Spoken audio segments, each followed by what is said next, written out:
The Flash was unexpectedly quite good. I went into this movie kind of expecting it not to be very good because I kind of thought that having Michael Keaton in this movie was kind of just a plea to get the older fans to watch this movie that they otherwise probably would not have been that interested in, and it kind of just felt like needless fan service. So I went into this kind of expecting to hate it, also because I don't really think that Ezra Miller up to this point had really been that great as the Flash. But boy howdy, I was quite wrong. Because after watching this movie, I can safely say that yeah, I think this is probably the best DC movie of recent memory. And I think Ezra Miller is quite suited to play this character. He is quite well evolved over the course of 3 movies, and I think that he has very well made this role his own, and I can't really see any other actor playing this character. Which is a shame, because I don't think he's going to be able to play this character again, because he's, not a great person. But anyway, so in the topic of the special effects, yeah, I'm not going to lie, it looks pretty bad. Like, there's a lot of shots in this movie where I look at it, and here's the thing. I know literally nothing about special effects. Nothing. I know absolutely nothing about CGI or anything like that.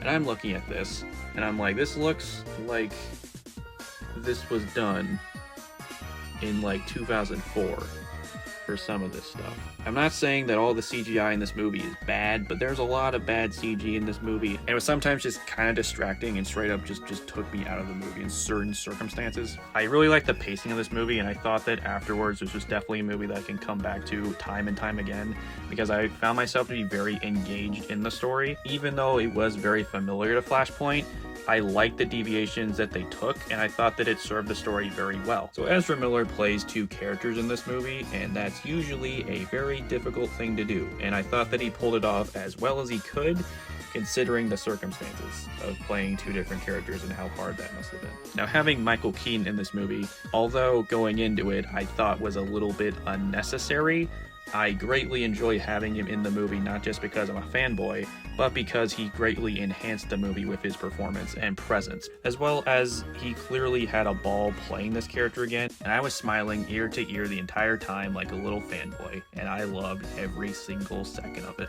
Overall, The Flash is a pretty fun time, and I'll definitely be rewatching it, and I think that there are definitely things in this movie that could be improved, such as the CG, and there are other things in this movie that I didn't really like all that much that I can't really get into because of spoilers, that had to do with bringing certain actors back to life with CG. I didn't really like that too much. It just felt a little bit disrespectful to me.